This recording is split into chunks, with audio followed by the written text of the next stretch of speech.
Hi guys, welcome back to my channel, or welcome to my channel if you are new.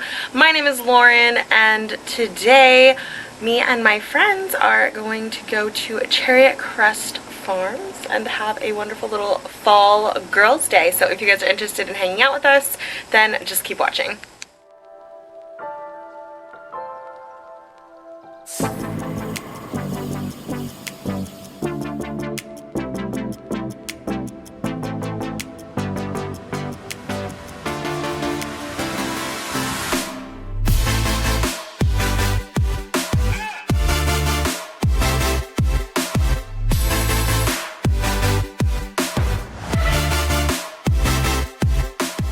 Okay, so Jess and I are about to leave to go and get Pam. I have like 10 minutes. I'm going to throw on some makeup, I think, and then we're going to be heading out the door, and we're going to be meeting Janellen there after we get some coffee. So catch up with you guys in a bit.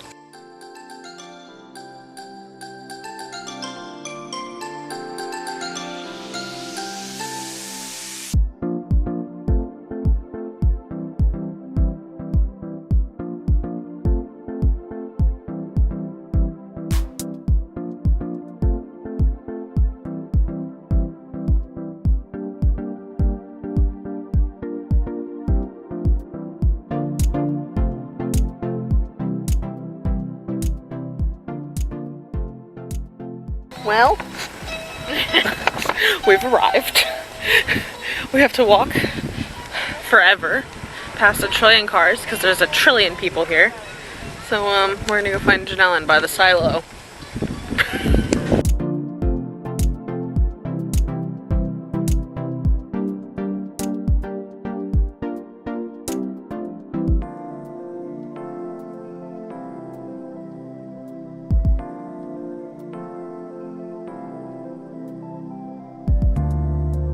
I like the train track rules. Oh, that's fun. I don't want to like, die. And then like yeet. Woo!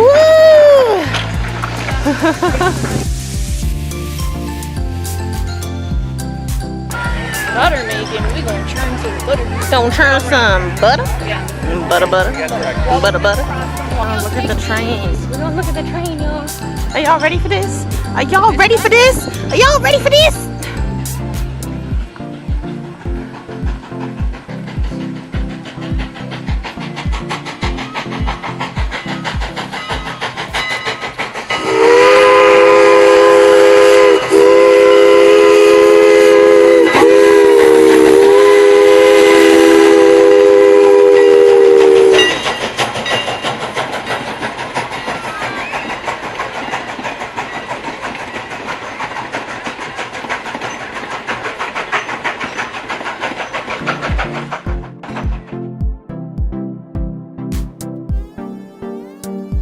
Alright, y'all, we're going over to the pumpkin patch. No. What are you pointing at? There is a brewery up there. I think the wine's up there too. Hey, yo, we going that way. I put it like half. They wanted to go to the pumpkin patch. That way, like that way. They wanted to go to the pumpkin patch. Yeah. You can pass it on the way.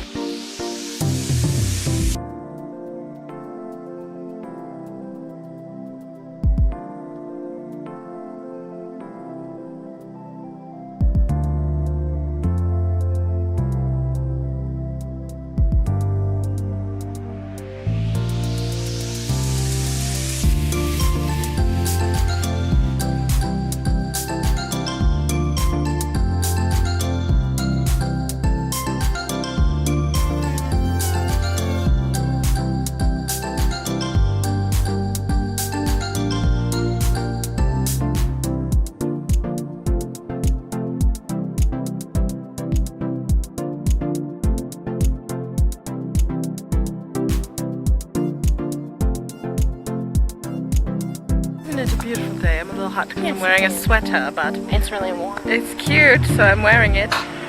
It's not good.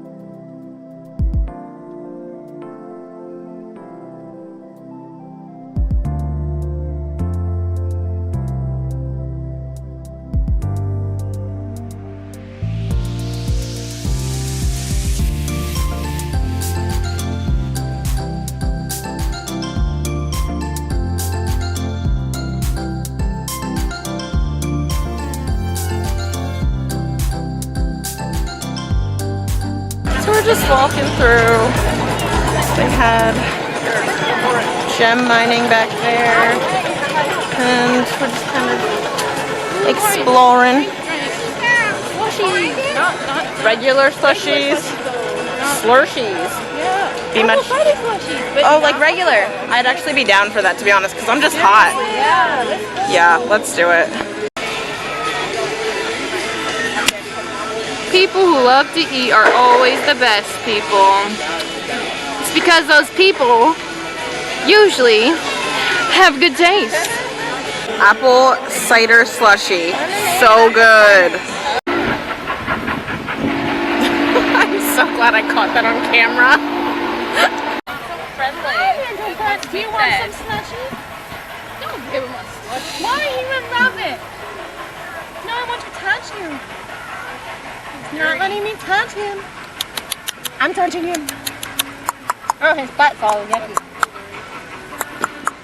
It's like, nah.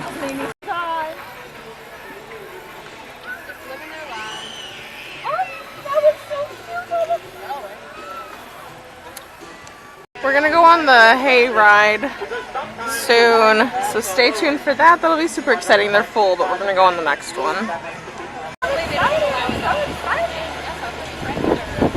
We're going on the tractor.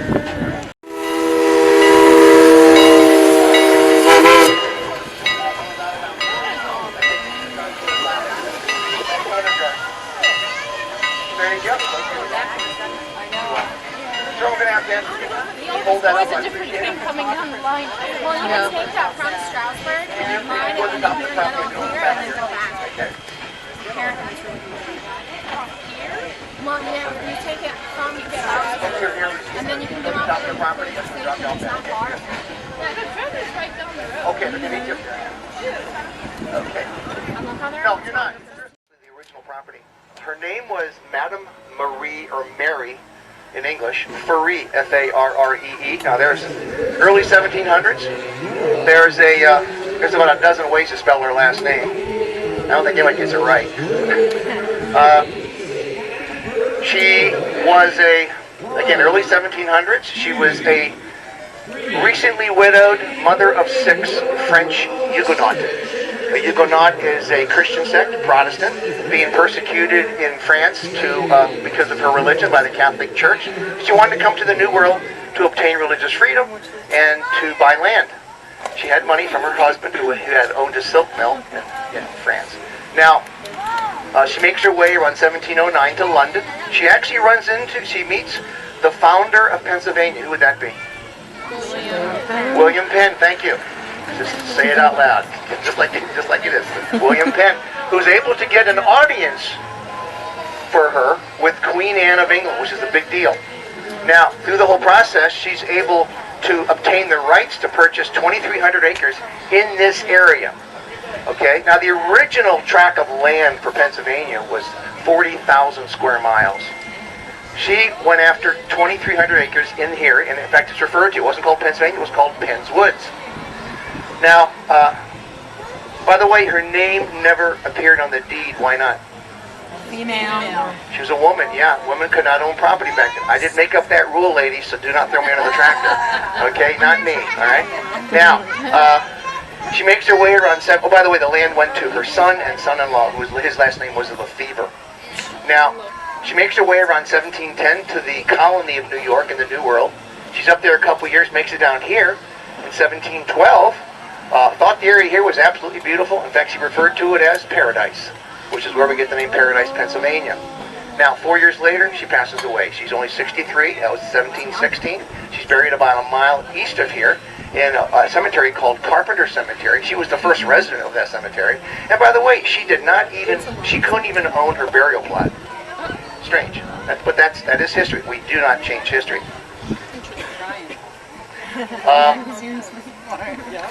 Today, Cres is a little over 300 acres. Now, to put that in perspective, Cres itself is like 5 acres. So it kind of gives you an idea of what 300 is, and gives you a better idea of what 2,300 is. Now, most of the land was given away to family members within the first 10 years of getting here in 1712. Now, today, Cres, like I said, is a little over 300 acres. We are a functioning farm. We operate the adventure farms, and I trust and hope you are having an adventure today. Okay, good. If you have children, you definitely are having an adventure, or grandchildren, whatever. Okay. We raise beef cattle, Black Angus and Herefords. And by the way, just in the past 2 weeks, we've had like 7 calves born. Had one born yesterday morning, and I had one born the day before that. And in fact, the one wagon ride I gave, it was giving birth just off the one side of it. You know, I kind of freaked out some of the kids, but they weren't. You know, it was like an instant health class. You know. Oh, it was worse when the mother was eating the placenta. I said, "Cover your eyes, everybody." But that's what happened. We also raise about 250,000 broiler hens a year. Broiler hens are not laying hens. Laying hens lay eggs. Broiler hens lay chicken McNuggets. You know, they are raised for their meat. And by the way, we have a contract with Tyson Food in New Holland, who they have a contract with McDonald's to make chicken McNuggets. So they do end up that way anyway. We're gonna get going. I don't go that fast. This is not the Tour de France. There's a nice collection of antique farm equipment, but most that go into the chicken houses, which I'll talk about when we get to the meadow. A little bit of a surge here, maybe. Not much. Usually worse than that. Lancaster County is the best producing non-irrigated county in the United States. Best producing non-irrigated county in the United States. That means we rely on rainwater, not on groundwater. These last few weeks have shown that around here. We've got plenty of water. If you went out to Nebraska or Texas Panhandle, Oklahoma, they get rainwater, but not enough. They depend heavily on groundwater. Cherry Crest itself is a no-till farm operation. That means we do not till the soil. We do not plow the soil.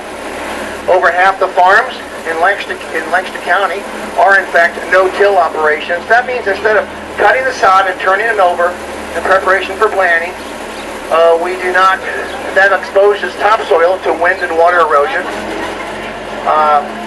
We have to have equipment that pokes about 2 dozen holes, and we put the seed and fertilizer directly into that.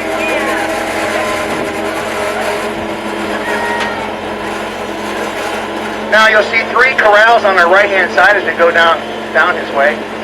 All those corrals contain or hold mid-1900s farm equipment that's used when you actually do plow the soil and used in preparation for planting. Now you'll see 2 homes, one directly in front of us and one about 2 o'clock, like that, around that way. So those of you who understand the clock directions. These are on the Cherry Crest property. Farmer Jack and Donna Coleman, the proprietors of Cherry Crest, their daughters live with their families, live in these homes. The house directly in front of us, we know it was built first. We just don't know when because there was no date stone or cornerstone on it. Now the other house that's now behind the trees actually was built by Faree's grandson. His name was Abraham in 1747. Both homes were built so they had very narrow windows to defend themselves. The main house, which we're heading up to, where those 2 silos are on the right, that house was built by Faree's great-grandson Cornelius in 1774. Now that's just in time for the American Revolution. George Washington's like 42 years old at the time. We're going to go into the meadow. We're going to cross over what's called a cow grate. We can go over. Cows can't come out. They can't find their footing on the grate. Oh, it's open. The water on our left is referred to as Londonville Run. It does originate on the property, fed by about 3 or 4 springs. Ends up going all the way down into Virginia. Now, on your right-hand side up here, you're going to see a mound, the first mound on the right, with stonework on the front. In the mid-1700s. Now, they did have manure from their farm animals. That wasn't a problem. But this here gave them something different. The farmer would open at the top. Now, it was hollow. And they would load from the bottom up, alternating layers of wood and limestone. Now, then they would close it back up again. Now, they're stone around the whole thing to start with. By the way, that's not limestone, that's granite. And they would light a fire limestone hole here. Choke it down like you would a wood-burning stove. It would smolder for about 5 weeks at between 1,500 and 1,800 degrees. When they opened it up, the intense heat had removed the carbon dioxide from the limestone, enabling the farmer to more quickly or more easily pulverize it into lime or quicklime. The ash from the wood becomes potash, and of course he has manure. So all those three ingredients, lime, potash, and manure, go on his soil, on his property. It raises the pH of the soil, which lowers the acidity rate, which helps with the uptake of plants. Uptake is, what that is the more efficient uptake, means movement of water and nutrients as the plant grows into the plant itself. There were thousands of these all over the colonies, lime kilns, brought here by German Mennonites and Amish. The technology itself goes back thousands of years. Egyptians had it, and so did Rome. In fact, Rome used lime to make concrete. About 2005, 2006, Cres was a dairy farm, evidenced by the 2 tall silos which contained grain for the cattle to eat. The large blue tank, one time contained 550,000 gallons of liquid manure. I know that sounds exciting, but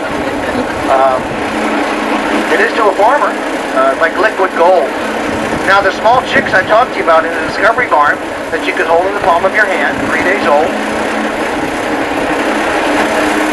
went in our chicken house, which is directly in front of us. Long buildings, silver gray buildings that are about 200 yards long. They would, with the brown doors, when they started putting the chicks into the houses, they would put 26,000 chicks into each house, 2 houses. They would be in there for about several weeks. After that, they'd be removed for processing. Oh, he's sweet. He is moving. I checked his ear earlier. His ear did move right there. There he is. He was just born yesterday. He's about 30 hours old.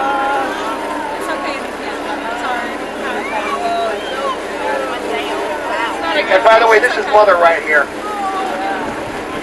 He says, "Don't mess with my calf, my baby." Now, a lot of times the cattle like to hang around the large blue tank up here because they like to stay where the shade is. His name is Raymond. He's reddish brown. I'll try to point him out to you. Actually, he's right here in the front. Right there trying to lick his back. Reddish brown right here. You gotta admit he's really cute.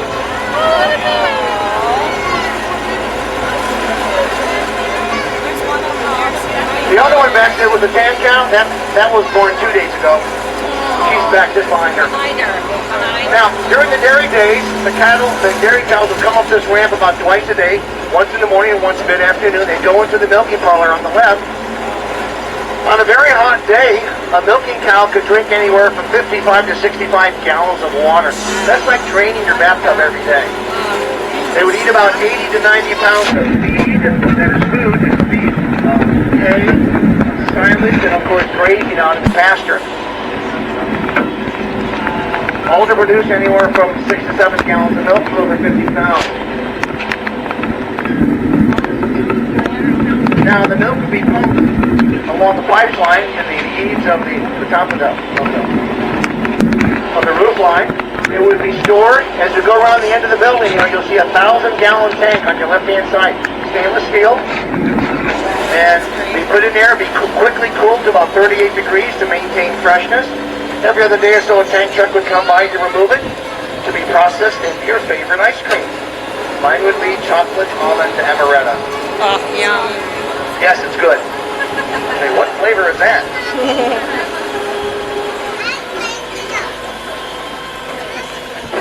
Now, we're directly in front of the main house, in front of us here. That was one I said was built by Cornelius, her great-grandson, in 1774. Now, he also built the bank barn, which is behind this new construction in the back there. The reason why it's called a bank barn is because there's a bank of earth that goes up into the drive level. Now, around mid-1700s, the farm just did not grow tobacco or grow grains or even raise cattle. They were also a key manufacturer of Conestoga wagons, and that's one on your right-hand side. That is not a replica. It's the real McCoy, the real thing. To put the Conestoga Wagon into historical perspective, it was the tractor trailer of its time period. This one here could hold between 5 and 6 tons from, say, Philadelphia to Lancaster. 5-day trip, so that you could drive it in 2 hours. Be pulled by a team of maybe 6 to 8 horses, or 6 to 8 mules, or maybe even 6 to 8 oxen, which are a little bit easier to handle but slower. Now, the cover would have been early on homespun, but then later on became canvas. The body of the wagon would have been a beautiful vermilion blue, and the wagon wheels actually were red, and there's a little bit of tint of red still on them. The name itself, Conestoga Wagon, comes from the local Indian tribes, Conestoga Indians. And the wagon was created and invented within this part of Pennsylvania, not necessarily here. Now, about 1830 or so, with the advent of trains, the cost to ship a ton of material and goods actually went down because of economics. Therefore, it put the long-haul use of the Conestoga wagon out of business. Hi, buddy. What's Your up, buddy? destiny is coming soon. Buddy, buddy, buddy. I'm so weird. Buddy.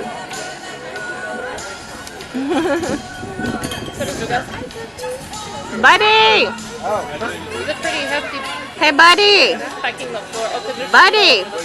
Buddy. Buddy. Hello? Buddy.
Y'all, we just had a feast, which part of it was terrible. Yeah, don't get the Mac and cheese was bad. Wander than Deborah. The fries were really good. Jess, how was your wrap? Pretty good. It was pretty good. Just had olives and you didn't like the olives. I don't like olives. Yeah. I'm also sick. My girl Yeah. 8 out of 10 for the burger. Oh, man. 8 out of 10. Okay. Yeah. And I ate Pam's sweet potato. It was not that great, but yeah, my fries were great, so that was a good savor. But the sweet potato was fine because I had a bunch of butter in it, which I could have shown you guys. I forgot I was vlogging. It'd be like that. It's the remains. It's like The remains of the butter. it's terrible. It's terrible. Waiting to pick up my vanilla shake. Vanilla shake. Shake. Yeah, man. Vanilla milkshake.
MacDonald had a farm, E-I-E-I-O. Old MacDonald had a farm, E-I-E-I-O. And on his farm he had some pigs, E-I-E-I-O. With an oink oink here and an oink oink there, here an oink, there an oink, everywhere.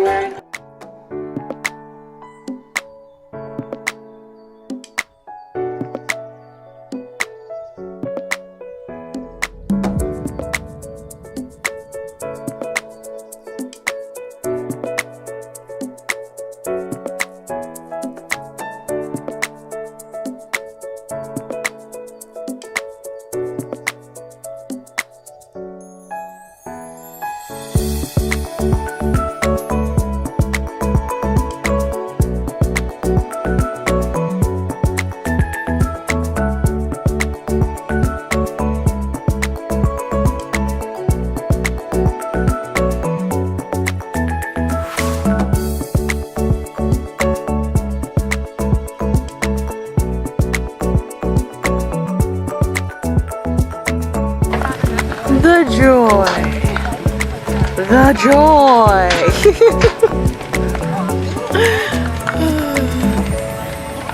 Cutting some flowers. Enjoying a last bits of time here. Whole vibe. A whole vibe. Well guys, that is the end of our fun Cherry Crest adventures. Got some pictures, had some food, walked around and died in the heat. But yeah, if you guys enjoyed this video, be sure to give it a big thumbs up and leave your comments down below. We're going over all these bumpy bumps. But yeah, leave your comments down below which part of this vlog was your favorite. Also, if you're not subscribed to my channel already, please click that subscribe button and click that bell next to the subscribe button so that you get notified when I upload new videos. I upload Tuesdays and Fridays at 1 p.m. So there's always a lot of fun content over here that you don't want to miss out on. So definitely click that bell. Otherwise, I love you guys so much. Thank you so much for watching my videos, and I will see you next time. Okay, bye!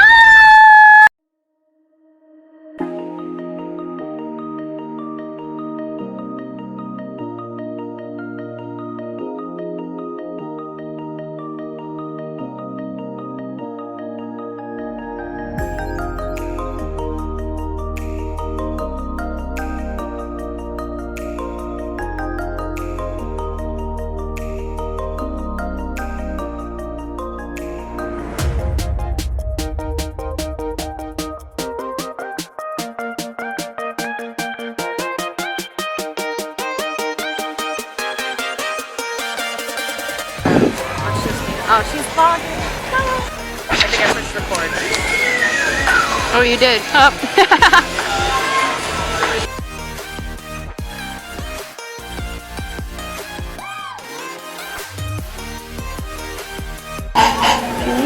Who'd you know him as being Vanna White?